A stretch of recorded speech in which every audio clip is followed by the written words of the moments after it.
깊은 잠에서 깨어난 나는 내 아들 민재의 결혼식 날 아침, 갑자기 머리카락이 전부 사라진 것을 발견했다.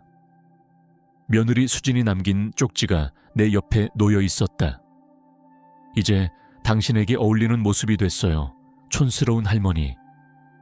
다행히도 그날은 내가 그들에게 1200억 원의 유산을 이전하려던 바로 그날이었다. 축배를 들 때 나는 모든 것을 밝혔다. 여기까지 와줘서 기쁘다.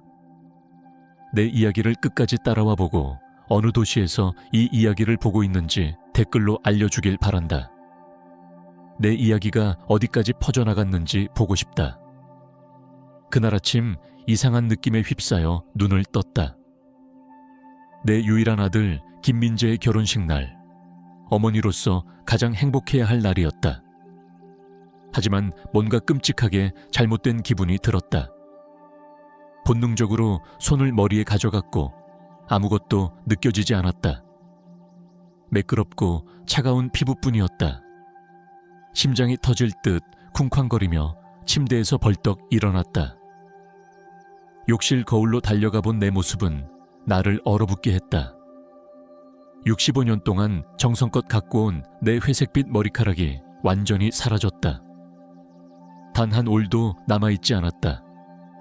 마치 누군가가 내가 자는 동안 면도기로 머리를 밀어버린 것 같았다. 눈물이 주체할 수 없이 흘러내렸다. 단순히 머리가 없는 충격 때문만은 아니었다. 그건 깊은 모욕, 내 존재를 짓밟는 행위였다. 오늘은 민재가 이수진과 결혼하는 날이었다. 수진은 처음 만난 순간부터 나를 방했군. 그녀의 완벽한 새 삶에 걸맞지 않은 낡은 가구처럼 취급해왔다. 그때였다. 전날 밤에는 없었던 작은 쪽지가 침대 옆 탁자에 놓여 있는 것을 발견했다. 떨리는 손으로 쪽지를 펼쳤고 평생 잊을 수 없는 문장이 눈앞에 펼쳐졌다. 이제 당신에게 어울리는 모습이 됐어요. 촌스러운 할머니. 결혼식에서 멋진 하루 보내세요. 이수진. 쪽지는 내 손에서 마른 잎처럼 떨어졌다. 나는 침대 가장자리에 주저앉아 완전히 텅 빈 기분을 느꼈다. 그날 아침 잃은 건 머리카락만이 아니었다. 한때 내 집이었던 이곳에서 남아있던 마지막 존엄마저 잃어버렸다. 수진이 내 외모에 대해 빈정거렸던 순간들이 떠올랐다. 영자님, 그 색깔은 좀 나이 들어 보이지 않나요? 라거나 현대적인 스타일로 바꿔보는 게 어떨까요? 라며 늘 눈에 들어오지 않는 얄팍한 미소를 지었다. 그리고 민재는 늘 그녀 곁에서 꼭두각시처럼 고개를 끄덕였다. 내 아들, 내 민재. 그가 12살에 아버지를 잃고 내가 홀로 키운 그 소년. 아버지가 세상을 떠난 뒤 내가 밤낮없이 일해 쌓아올린 재산을 그는 어디서 왔는지 묻지도 않고 누렸다. 나는 자리에서 일어나 옷장으로 걸어갔다. 뭘 해야 할지 결정해야 했다. 집에 남아 병을 핑계로 공공연한 굴욕을 피할 수도 있었다. 하지만 그건 수진이 원하는 바였다. 그녀는 내가 숨고 그녀의 완벽한 날에서 사라지길 바랐다. 옷장 속 드레스를 뒤지며 3년 전 그날이 떠올랐다. 민재가 수진을 처음 소개했던 날, 서울 도심의 고급 한정식 식당에서였다. 수진은 사과 한마디 없이 늦게 도착했고 저녁 내내 자기 경력, 여행, 인생 비전에 대해서만 떠들었다. 내 대한 질문 하나, 관심의 조각도 없었다. 그날 저녁 민재와 단둘이 있을 때 말했다. 아들아, 저 여자는 마음에 안 들어. 민재는 내가 처음 보는 냉랭한 표정으로 답했다. 엄마, 수진은 내 인생의 여자예요. 받아들일 수 없다면 우리 사이에 거리를 둬야 할지도 몰라요. 거리. 그 단어는 지난 3년간 우리의 현실이 되었다. 민재는 점점 드물게 찾아왔고 필요할 때만 전화했다. 가족 모임은 수진의 수동적 공격적 발언과 민재의 어색한 침묵으로 팽팽해졌다. 하지만 오늘은 달랐다. 몇 주 전 나는 중요한 결정을 내렸다. 오늘 결혼식이 끝난 후 민재와 수진의 공동 계좌로 1200억 원을 송금할 계획이었다. 내 결혼 선물, 아들이 평생 부족함 없이 살도록 보장하는 내 방식이었다. 거울 속 내 모습을 다시 보았다. 거울 속 대머리 여인은 제로에서 제국을 일군 강인한 박영자도 아니었다. 하루아침에 한 번도 노동해본 적 없는 여자에게 농락당한, 굴욕당하고 부서진 여인이었다. 나는 전화를 들고 미용사에게 전화를 했다. 지금 당장 와줘, 단호하게 말했다. 최고의 가발을 가져와. 수진이 이로 나를 무너뜨릴 수 있다고 생각했다면 그녀는 완전히 틀렸다. 미용사를 기다리며 거실에 앉아 있었다. 고통스러운 순간에 잃은 모든 것을 떠올리게 하는 기억들이 밀려왔다. 남편 민수 씨가 세상을 떠난 날이 떠올랐다. 민재는 12살, 나는 32살이었다. 의사는 심장마비였다고, 할 수 있는 게 없었다고 했다. 병원 복도에 서서 나는 오직 한 가지 생각뿐이었다. 민재를 어떻게 혼자 키우지? 민수는 우리 작은 부동산 회사의 재정적 두뇌였다. 나는 수표를 겨우 맞춰볼 줄 알았다. 하지만 장례식 후 민재가 내 품에서 울다 잠든 그날 밤 나는 결심했다. 내 아들이 경제적 불안을 느끼지 않게 하겠다고. 처음 몇 년은 혹독했다. 새벽 5시부터 밤 11시까지 일했다. 투자, 부동산 시장, 사업을 배웠다. 수십억 원의 손실을 낸 실수도 했지만 매 실수는 새 교훈이었다. 민재는 내가 교과서나 체육복 값을 계산하며 밤을 사온 줄 몰랐다. 그가 18이 되었을 때 우리 회사는 지역에서 가장 큰 기업 중 하나였다. 대학 졸업할 때쯤 우리는 억만장자였다. 하지만 민재는 그게 어떻게 가능했는지 묻지 않았다. 그에게 돈은 그냥 생겨난 것, 태어날 때부터 당연히 누릴 권리였다. 엄마, 아파트 계약금이 필요해. 25에 말했다. 엄마, 수진이랑 유럽 여행 가고 싶어. 30에 말했다. 늘 요구가 아니라 선언이었다. 내 돈은 그의 것이라 여겼고 나는 매번 줬다. 그게 어머니의 책임이라 생각했기 때문이다. 편안한 삶을 주기 위해 너무 열심히 일한 나머지 노력과 희생의 가치를 가르치는 걸 잊었다. 수진의 등장은 상황을 더 악화시켰다. 처음부터 그녀는 마치 내가 집에 불편한 손님인 양 행동했다. 영자님, 민재랑 저한테 좀 더 사생활이 필요하지 않을까요? 어느 날 저녁 식사 중에 물었다. 나이에 맞는 더 작은 집으로 옮기시는 게 어떨까요? 민재는 아무 말 없이 고기를 썰었다. 그녀가 내가 직접 사고 끓인 집에서 나가라고 암시해도. 하지만 더 아팠던 건 그녀의 노골적인 말보다 나를 배제하는 교묘한 방식이었다. 가족 모임에서 둘만 대화하며 내가 없는 듯 행동하거나, 내가 방에 들어가면 대화가 뚝 끊기거나, 내가 말할 때 주고받는 은밀한 눈짓은 내가 세상을 모르는 혼란스러운 노인인 양 취급했다. 작년 크리스마스 저녁 수진이 말했다. 영자님, 민재랑 저는 미래에 대해 얘기했어요. 가족 결정에서 좀 덜 적극적인 역할을 하시는 게 좋을 것 같아요. 민재는 접시만 보며 고개를 끄덕였다. 그날 밤 새벽 4시까지 울며 잠을 이루지 못했다. 거절 때문만이 아니라 배은망덕, 내가 그를 위해 한 희생을 전혀 모르는 낯선 이를 키운 느낌 때문이었다. 그래도 그는 내 아들이었다. 한 달 전 민재가 수진과 결혼하고 싶다고 했을 때 나는 인생 최대의 제스처를 결심했다. 변호사에게 연락해 1200억 원 송금을 준비했다. 거의 전 재산이었다. 변호사가 물었다. 영자님, 이건 엄청난 금액이에요. 확실하세요? 나는 확신한다고 답했다. 이 선물이 민재가 진짜 어머니가 누구인지 기억하게 하고 수진이 내가 적이 아님을 깨닫게 하리라 생각했다. 문이 울리며 기억에서 깨어났다. 미용사가 큰 상자를 들고 왔다. 영자님, 무슨 일이에요? 진심 어린 걱정으로 물었다. 나의 대머리를 보고는 놀랐다. 작은 사고였어. 거짓말했다. 아들 결혼식에 어울리게 만들어줘.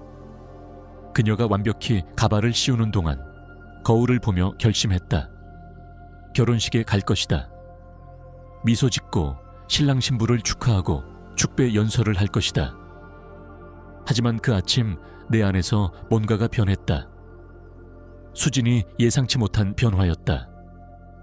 교회에 1시간 일찍 도착했다. 가발은 완벽히 정리되었고 감색 드레스는 흠잡을 데 없었다. 겉으론 모두가 기대하는 자랑스러운 어머니였다. 하지만 속으론 숨을 쉴 수 없을 만큼 무거운 무언가가 가슴을 짓눌렀다. 교회는 흰색과 금색 꽃으로 장식되고 있었다. 모든 게 우아하고 비싸고 완벽했다. 수진이 꿈꾼 그대로였다. 뒤쪽 좌석에 앉아 마지막 장식을 준비하는 직원들을 보다가 익숙한 목소리가 측면 로비에서 들렸다. 민재가 누군가와 통화 중이었다. 목소리는 긴장하고 걱정스러웠다. 지금은 안 돼. 의식이 1시간 뒤야. 신혼여행 후에 얘기할게. 그의 톤에 뭔가가 있어 조용히 다가갔다. 그는 기둥 뒤에 숨어 등을 보였다. 비밀 유지 힘들다는 거 알아. 하지만 엄마 돈이 들어오면 다 달라질 거야. 같이 숨지 않고 지낼 수 있어. 위장이 뒤틀리는 기분이었다.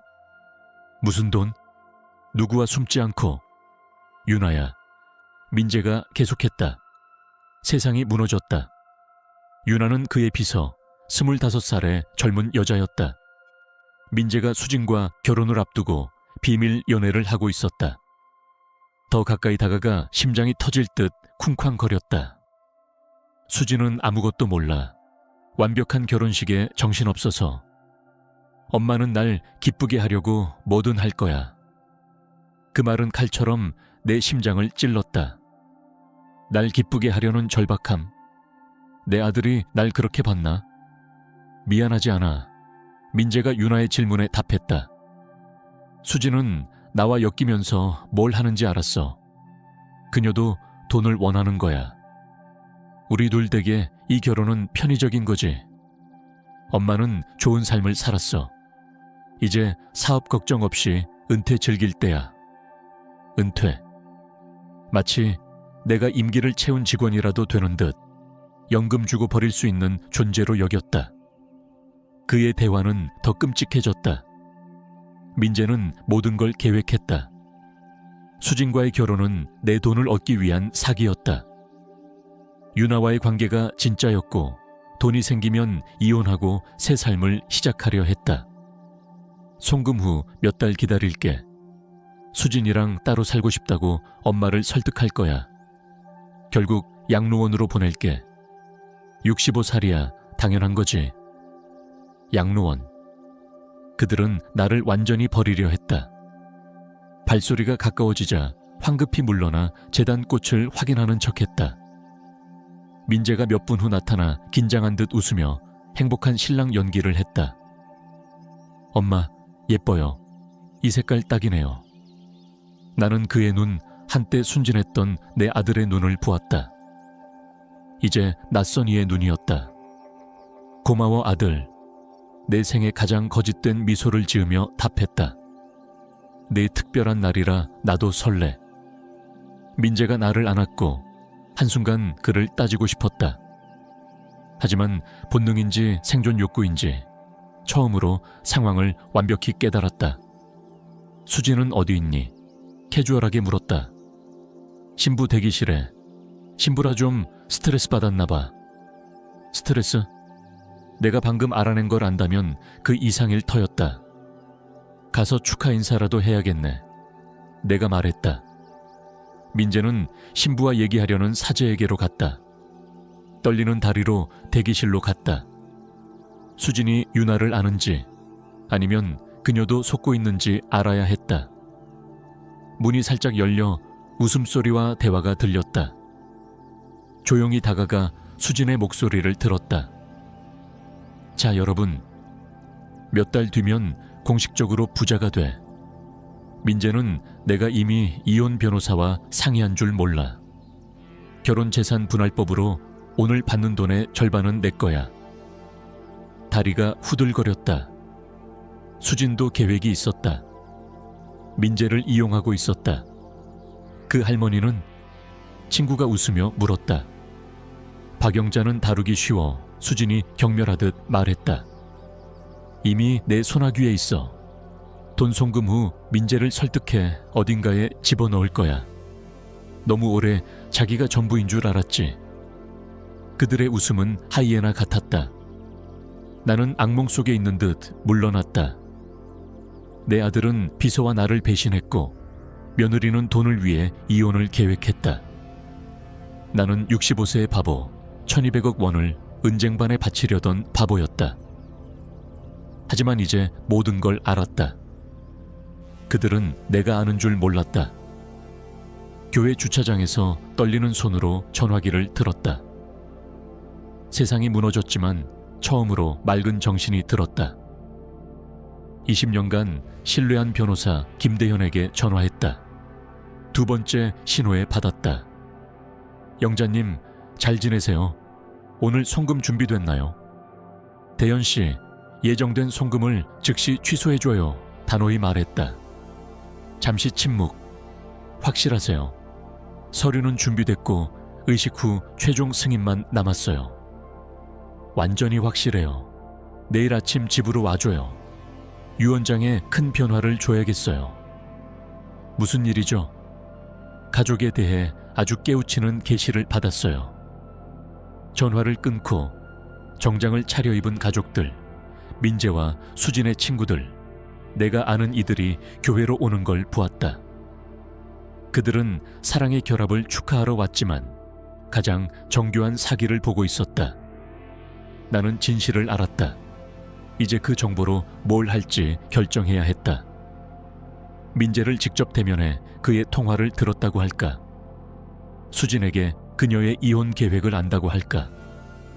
결혼식을 완전히 취소하고 모두 앞에서 둘을 폭로할까? 하지만 이런 선택은 내가 원하는 만족을 주지 않을 터였다.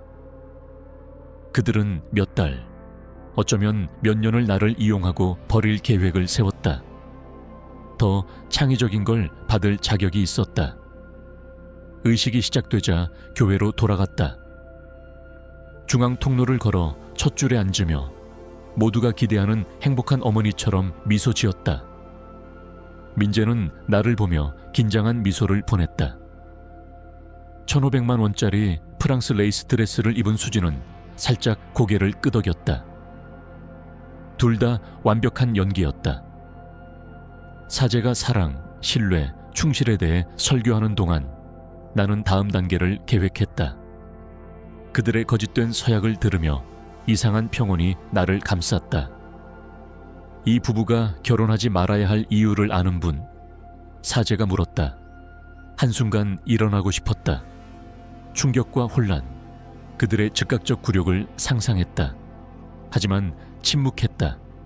더 나은 계획이 있었다. 사제가 그들을 부부로 선언하자 모두와 함께 박수쳤다. 민재가 수진에게 키스할 때 기대된 어머니의 미소를 지었다. 신랑 신부가 통로를 걸어 나갈 때 나도 따라 나갔다. 리셉션에서 완벽한 호스트였다. 모든 손님을 맞이하고 수진의 아름다움과 민재의 행복을 칭찬했다. 민재가 초대했을 때 함께 춤췄다. 엄마, 여기 있어줘서 정말 고마워요. 춤추며 말했다. 최근 좀 긴장됐지만 내가 엄마 사랑하는 거 알아줬으면 해요. 그의 눈, 몇 시간 전 거짓말하던 눈을 보았다. 나도 널 사랑해, 아들. 무슨 일이 있어도. 그는 내가 수진을 받아들인 줄 알며 웃었다. 내가 할 일은 몰랐다. 축배 시간에 민재가 샴페인 잔을 들고 다가왔다. 엄마, 몇 마디 해주실래요? 물론이지, 영광이야. 민재가 조용히 해달라며 모두의 주목을 끌었다. 수진은 3년간 완성한 가짜 미소를 보냈다. 민재는 헌신적인 아들 연기를 하며 내 손을 잡았다. 이 특별한 날 함께 해줘서 감사합니다. 나는 맑고 강한 목소리로 시작했다. 민재의 어머니로서 아들이 사랑하는 여자와 결혼하는 모습을 보니 말로 표현할 수 없을 만큼 기뻐요. 박수와 동의의 웅성거림. 수진은 설득력 있게 얼굴을 붉혔다. 민재는 애정 어린 손을 쥐었다. 33년 전 민재가 태어났을 때 늘 그를 지키고 그의 행복을 내 것보다 앞세우겠다고 약속했어요. 그 약속을 지켰죠. 더 많은 박수. 청중은 완전히 매료되었다. 오늘 특별한 결혼 선물로 신혼부부 계좌에 1200억 원을 송금하려 했어요. 놀라움의 웅성거림이 홀을 휩쓸었다. 민재는 내 옆에서 굳었다. 수진은 눈을 반짝이며 의자를 똑바로 했다. 하지만 내가 계속하자 홀은 완전히 조용해졌다. 더 값진 걸 줄 수 있겠다고 결정했어요. 민재는 혼란스러운 눈으로, 수진은 살짝 인상을 찌푸렸다. 가장 값진 선물은 진실이에요. 침묵은 내 심장 소리까지 들릴 정도였다. 모든 눈이 나를 향했다. 민재는 손을 놓았고 혼란은 빠르게 공황으로 변했다. 수진은 잔을 꽉 쥐며 손마디가 하얗게 변했다. 진실은 강력하죠. 오늘 내 가족에 대해 믿었던 모든 걸 바꾼 진실을 알게 됐어요. 샴페인을 한 모금 마시며 긴장을 쌓았다. 몇몇은 불편한 눈빛을 교환했다. 사진사는 촬영을 멈추고 기대에 찬 눈으로 보았다. 오늘 아침 머리카락 없이 깨어났어요. 누군가가 내가 자는 동안 전부 밀고 아주 계시적인 쪽지를 남겼죠. 가방에서 쪽지를 꺼내 천천히 펼쳤다. 이제 당신에게 어울리는 모습이 됐어요. 촌스러운 할머니. 결혼식에서 멋진 하루 보내세요. 충격의 웅성거림이 홀을 채웠다. 몇몇이 수진을 돌아봤다. 그녀는 눈에 띄게 창백해졌다. 민재는 굳었다. 엄마, 그가 말하려 했지만 손을 들어 막았다. 아직 안 끝났어, 아들. 내 목소리는 차분하고 어머니 같았다. 그 잔인한 장난이 더 흥미로운 걸 알게 했죠. 나는 변호사처럼 천천히 메인 테이블을 돌았다. 모든 눈이 나를 따랐다. 예를 들어 내 아들 민재가 지난 6개월간 비서 유나와 비밀 연애를 했단 걸 알았죠. 홀이 웅성거림으로 터졌다. 민재는 잔을 떨어뜨리며 벌떡 일었다. 엄마, 그만해. 왜 그만해야 하지? 내 돈을 얻고 유나와 숨지 않고 살겠다고 약속한 게 사실이 아니니. 수진도 일어서며 분노와 굴욕의 마스크를 썼다. 터무니없어. 영자님이 거짓말을 지어내는 거야. 민재가 날 더 이상 필요로 하지 않으니까. 오, 수진아. 나는 차가운 미소로 돌아섰다. 너도 비밀이 있지, 안 그래? 그녀는 얼어붙었다. 눈에 공포가 스쳤다. 모두에게 네가 이혼 변호사와 나눈 대화에 대해 말해줘. 오늘 내가 송금하려던 1200억의 절반을 차지하려던 계획. 수진은 입을 열었지만 소리가 나오지 않았다. 얼굴이 하얗다 붉어졌다. 자, 부끄러워하지 마.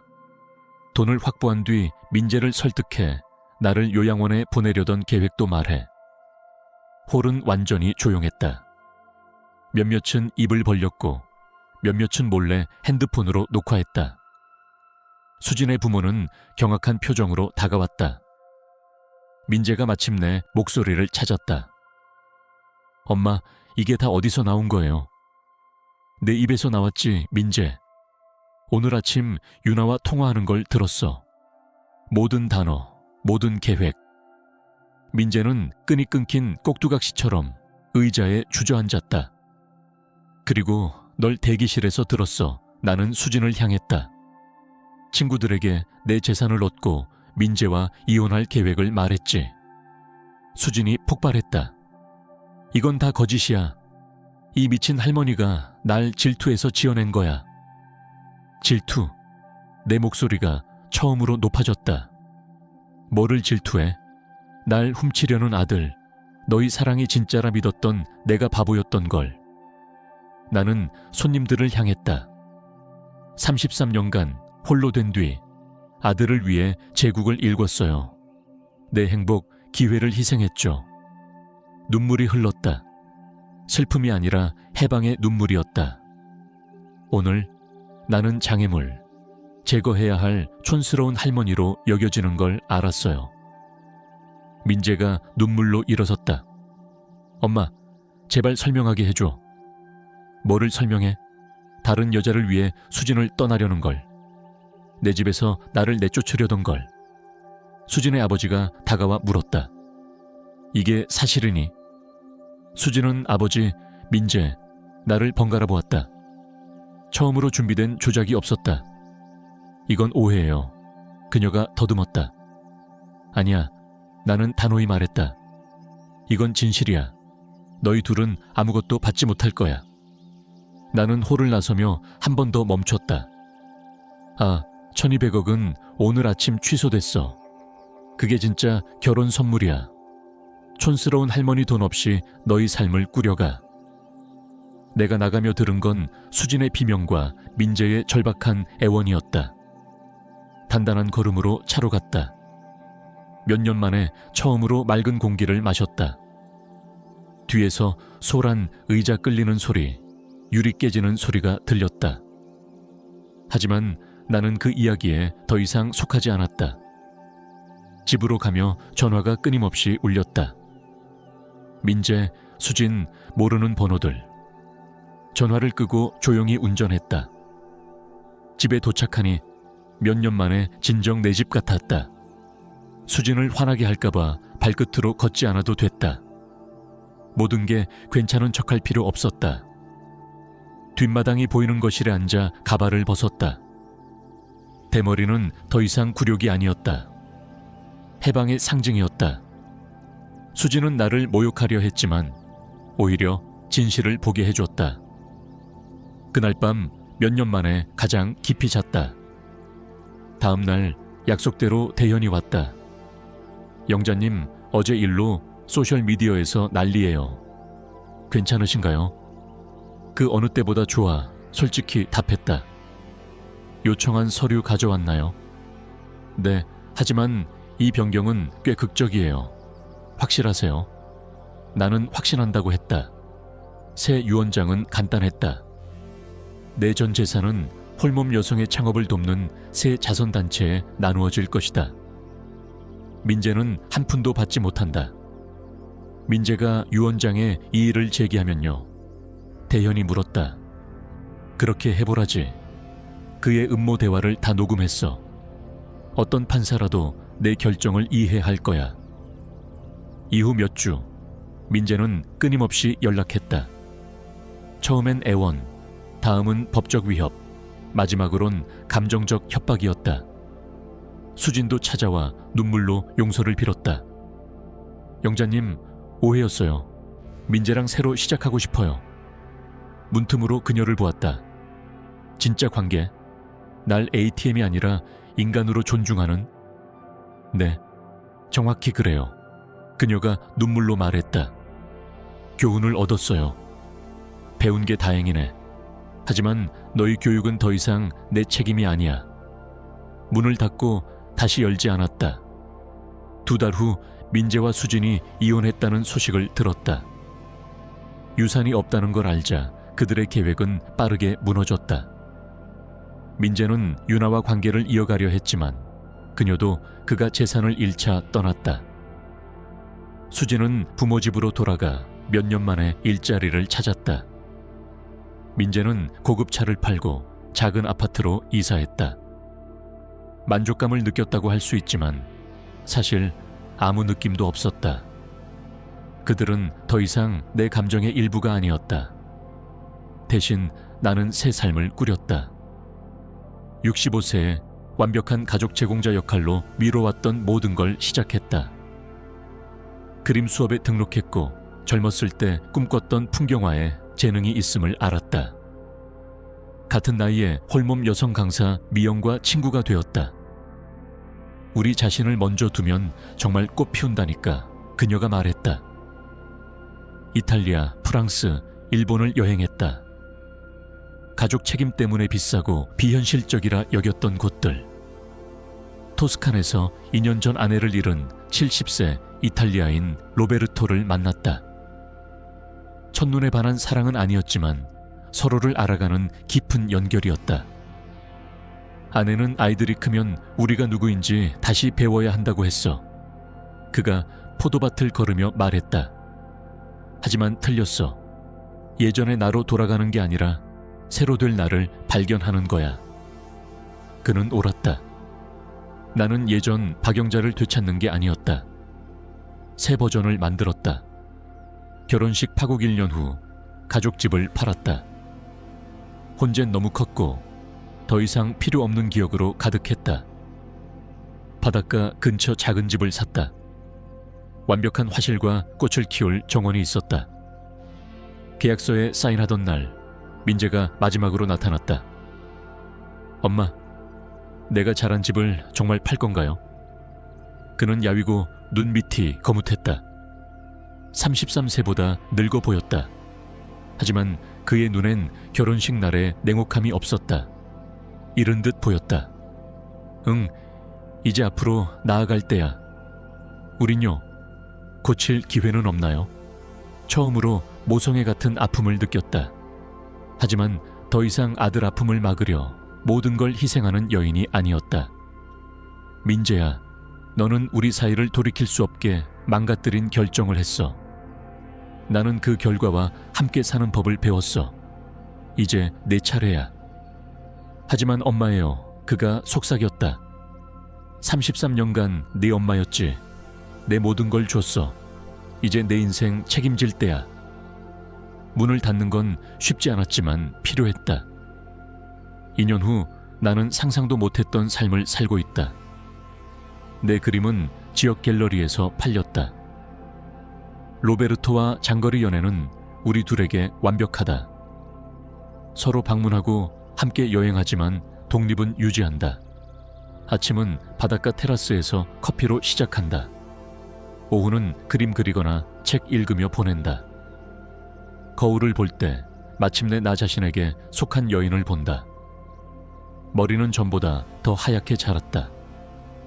내 재탄생의 상징이다. 민재가 잃은 걸 깨달을지 가끔 궁금하지만 더 이상 내 걱정이 아니다.